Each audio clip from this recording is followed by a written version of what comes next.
Hi guys welcome to our channel mic and talks. మనం ఈరోజు విరాట్ కోహ్లీ చేసిన విధ్వంసం గురించి మాట్లాడుకుందామా? ఆర్సీబీ చాలా రోజుల తర్వాత కాదు, ఫస్ట్ టైం తన నేల మీద గెలిచిన గురించి మాట్లాడుకుందామా?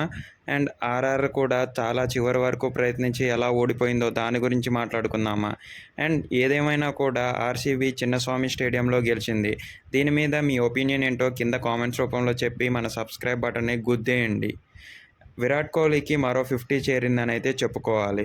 అసలు ఆ ఆర్సీబీ కెప్టెన్ ఏమాత్రం ఆడుతున్నాడో అంటే దానికి మాటలు లేవని అయితే చెప్పుకోవాలి. ఈసారి ప్లే ఆఫ్కి క్వాలిఫై అయ్యే రేస్లో ఆర్సీబీ మొదటి స్థానంలో ఉండటంలో సందేహమే లేదని అయితే చెప్పుకోవచ్చు.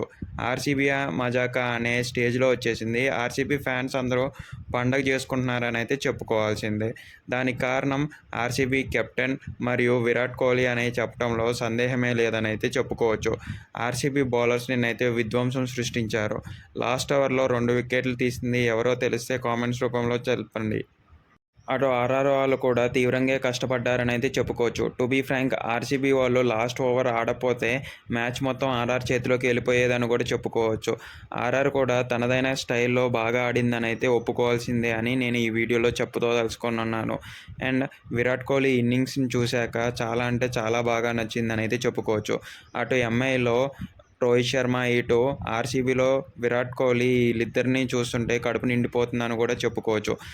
మ్యాచ్ చూసినట్టయితే మీకు ఎలా అనిపించిందో కింద కామెంట్స్ రూపంలో తెలపండి. అండ్ మన ఛానల్ని సబ్స్క్రైబ్ చేసుకోండి. కిందనే ఉన్న మన టెలిగ్రామ్ గ్రూప్లో మరియు వాట్సాప్ కమ్యూనిటీలో జాయిన్ అయిపోండి.